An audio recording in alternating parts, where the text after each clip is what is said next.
Los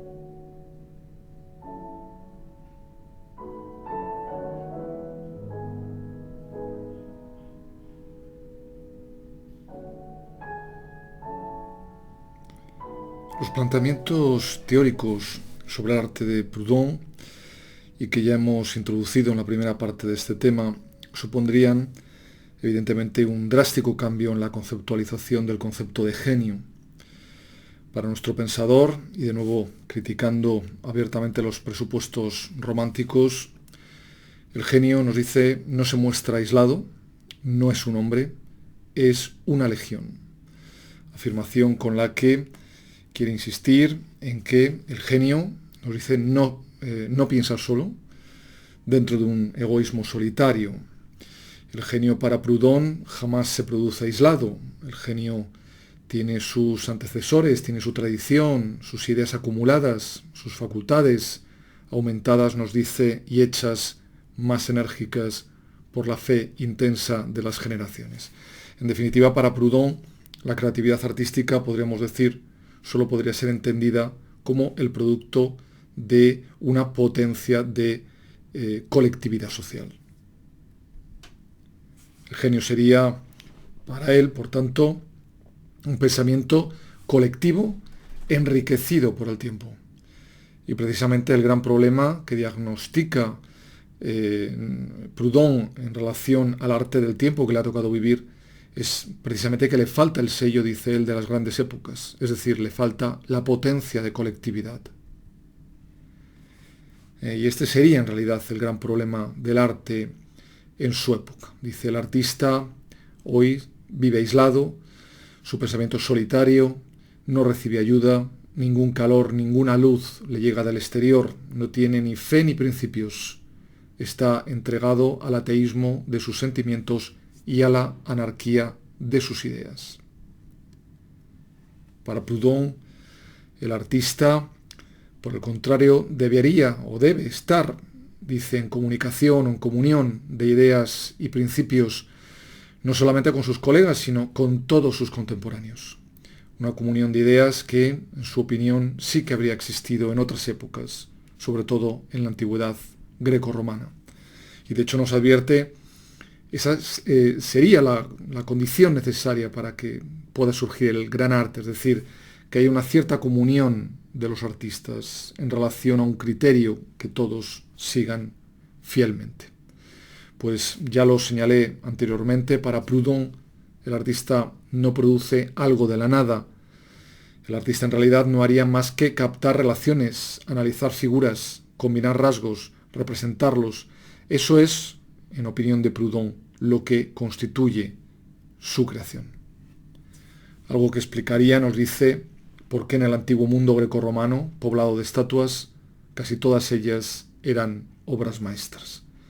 Algo extraordinario que, bajo la opinión de nuestro autor, solo sería explicable porque entonces existía esa comunión de los artistas, del criterio que seguían fielmente. Y por tanto, esta sería su principal idea acerca de la evolución de las formas artísticas.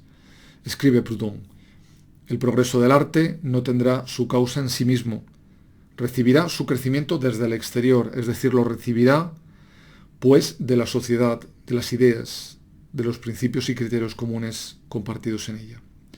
Por el contrario, nos advierte, si al arte se le abandona a sus propias fuerzas, este, caprichoso por naturaleza, solo puede volverse sobre sí mismo, condenándose a la inmovilidad.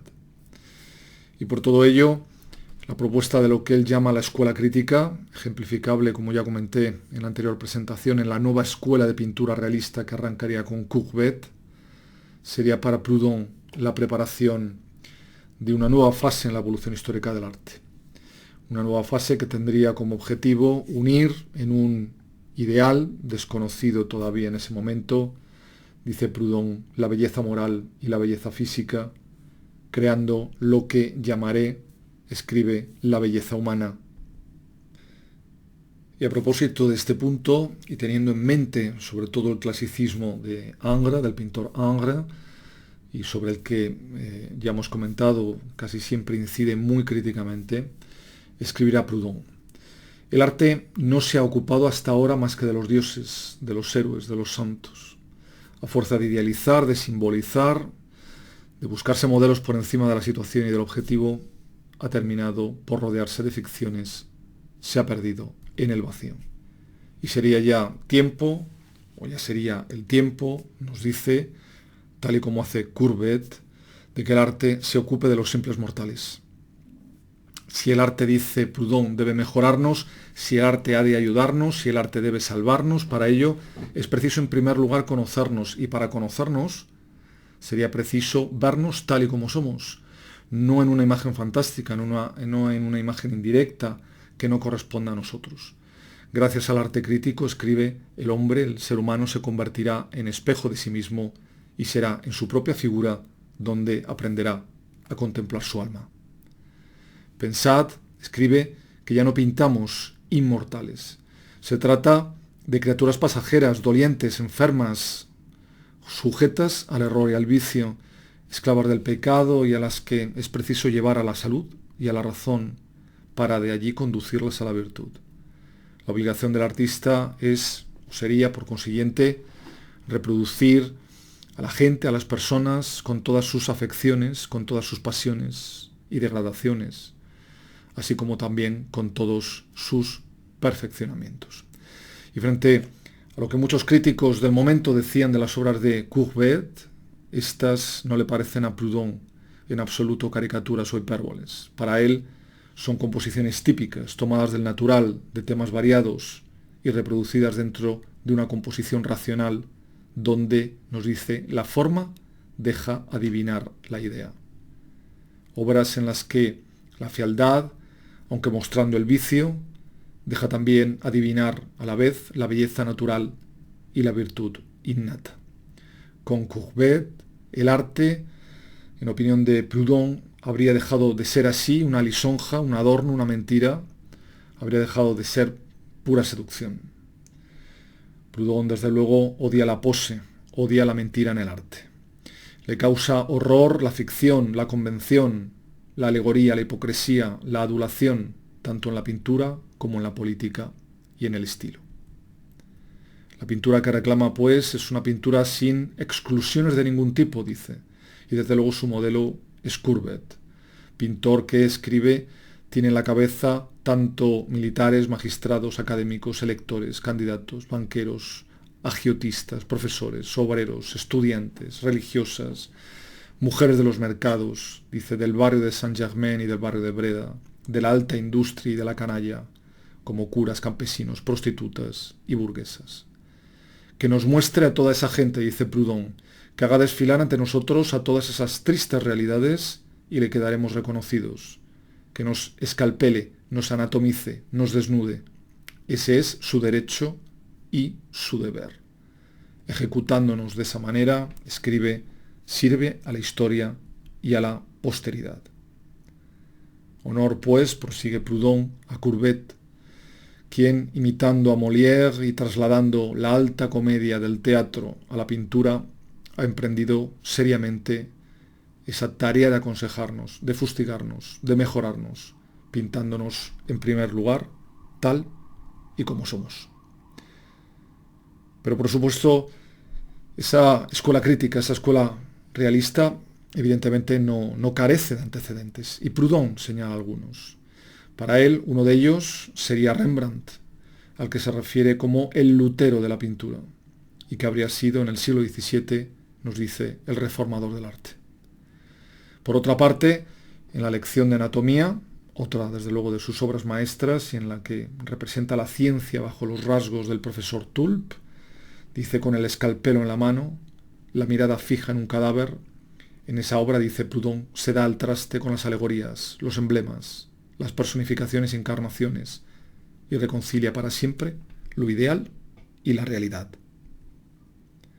Después de la ronda de noche y de la lección de anatomía de Rembrandt, menciona Proudhon también el banquete de los arcabuceros de Van der Helst, tratando con esta obra de dejar suficientemente claro lo que él llama la revelación holandesa en pintura y en relación a la que escribe lo siguiente. Dice: la escuela holandesa, no teniendo que ocuparse ni de los dioses, ni de los grandes, ni de los pontífices, ni de los monjes, forzada a replegarse sobre la vida secular, pintó modestamente modestos personajes, simples mortales, tal y como se mostraban ante ellos con naturalidad en la cervecería y en la plaza pública. No obstante, en opinión de Proudhon, en la cúspide de todos estos antecedentes de esta escuela realista estaría Shakespeare, debido a que él considera la superioridad del drama y de la poesía sobre la pintura. Considera que tanto el drama, la literatura en general, es un arte, digamos, que ocuparía una jerarquía superior frente a la pintura. Shakespeare escribe: también ha sabido escenificar junto a príncipes culpables, desdichados y pobres, a las clases más bajas de la sociedad. Por lo mismo, para Proudhon, solo un pintor sería realmente artista cuando pinta lo que cree. Solo un pintor sería realmente artista cuando pinta lo que ama, lo que espera y también lo que odia. Pero frente a la falsificación que considera propia del arte de su tiempo, para Proudhon el arte es condición esencial de vida.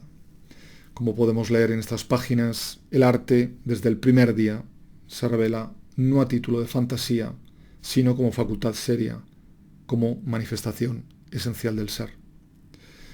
En opinión de Proudhon, y siguiendo casi al pie de la letra algunas de las consideraciones planteadas por Friedrich Schiller a finales del siglo XVIII, toda nuestra vida, escribe, nuestras palabras, nuestras acciones, incluso las más vulgares, todo lo que hacemos, todo lo que somos, llama al arte y pide ser realzado por él. Él es quien nos salva de la grosería, de la trivialidad, de la vulgaridad, de la banalidad, de la indignidad. Él es quien nos civiliza, nos urbaniza, nos pule, nos ennoblece. Aquí repito, evidentemente, los ecos de la teoría estética de Friedrich Schiller, ¿verdad? En sus cartas sobre la educación estética del hombre es más que obvia. Y a colación de esta dimensión social del arte, tan íntimamente relacionada con la vida del hombre, con lo más esencial de su experiencia del mundo, aparece en este texto de Proudhon una expresión que sin duda sigue, diría yo, gozando hoy de una recobrada actualidad, digamos, y es la del arte en situación. Algo que ejemplifica con una anécdota durante su cautividad en la prisión de Sainte-Pélagie en 1849, prisión que vemos aquí fotografiada por Nadar ya en 1874. Cuenta Proudhon que durante ese periodo en el que estuvo encarcelado y media hora antes de que se cerrasen las celdas, los detenidos se agrupaban en el patio y cantaban la prière, era una especie de himno a la libertad atribuido a Armand Marrast. Una sola voz, dice, cantaba la estrofa y los 80 prisioneros cantaban al estribillo, que repetían después los 500 desgraciados detenidos en el otro pabellón de la prisión. Más tarde, nos cuenta, se prohibieron esos cantos y aquello fue para los prisioneros una verdadera agravación de la pena. ¿Y por qué? Dice Proudhon, pues porque aquello era música real, era música aplicada, era lo que él denomina arte en situación, como lo son los cánticos en la iglesia o como lo son las fanfarrias en un desfile. Y de hecho, dice Proudhon, que ninguna música me agradaba más. De ahí que no sea extraña la crítica que Proudhon hace al arte como espectáculo, llegando a afirmar que el concierto es la muerte de la música. Y de hecho afirmará que no comprendo la música de concierto y de salón. Dice, no me explico que agrade y constituya un placer. Dice, de la misma forma que me gusta el Stabat, se entiende que se refiere al Stabat Mater de Pergolesi, en la iglesia, en la cuaresma, el Dies Irae en una misa de difuntos, un oratorio en una catedral, un aire de caza en los bosques, una marcha militar en Alameda. Dice, igual que me gusta todo eso, me disgusta todo lo que está fuera de lugar. En definitiva, Proudhon considera concluido Ese tiempo en el que los artistas formaban un mundo aparte, fuera de la vida humana, fuera, en última instancia, de la razón práctica. Todo eso, asegura, ha terminado ya. Un artista será desde ahora en adelante, nos dice, esto es obviamente más el deseo de Proudhon que una realidad que estuviera en aquel momento desarrollándose de manera efectiva. Dice, un artista será desde ahora en adelante un ciudadano, un hombre como cualquier otro, seguirá las mismas reglas, obedecerá los mismos principios, respetará las mismas conveniencias, hablará la misma lengua, ejercerá los mismos derechos, cumplirá los mismos deberes. Lo mismo que el actor y el cantante, dice Proudhon, el artista deberá ser ante todo un hombre honesto, tanto más honesto cuanto más calidad o cuanta más calidad de artista tenga. Y ya para terminar, simplemente quería hacer una pequeña recapitulación de las ideas fundamentales que hemos ido comentando en las dos partes de este tema, apoyándonos para ello en el último capítulo de este libro, el 25º, y que Proudhon titula de hecho Conclusiones. Y para ello, en primer lugar, querría que recordáramos que toda creación, en su opinión, tiene necesariamente una destinación, tiene un objetivo. Y que la consigna el arte por el arte sería lo opuesto a lo planteado por nuestro pensador. En concreto, el objetivo, la destinación de la pintura será, lo hemos comentado ya en diapositivas anteriores, el expresar la vida humana, representar sus sentimientos, sus pasiones, sus virtudes y sus vicios, sus trabajos, sus prejuicios, sus ridiculeces, sus entusiasmos, sus grandezas y sus vergüenzas, todas sus costumbres, buenas o malas, en una palabra, dice, sus formas, de acuerdo con sus manifestaciones típicas, individuales y colectivas, y todo ello en vistas al perfeccionamiento físico, intelectual y moral de la humanidad, de su justificación por sí misma y, finalmente, de su glorificación.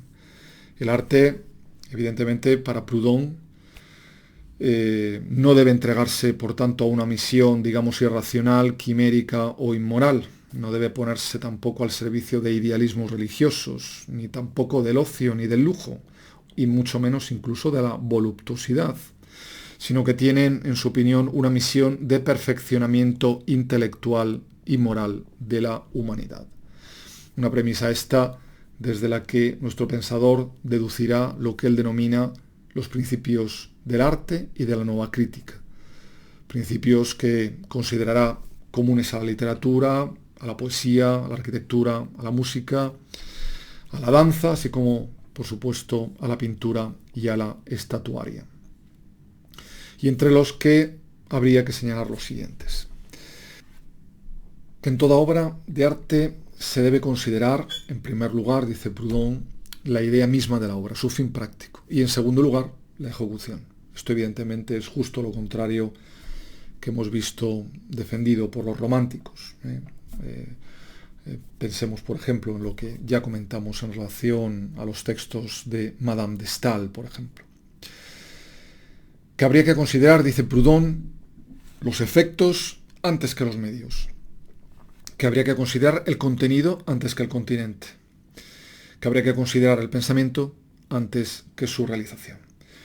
Proudhon está aquí evidentemente criticando la preponderancia en el arte de la forma, la preponderancia que ha tenido en el arte a lo largo de casi toda la historia el continente frente al contenido o frente a la finalidad de esa obra.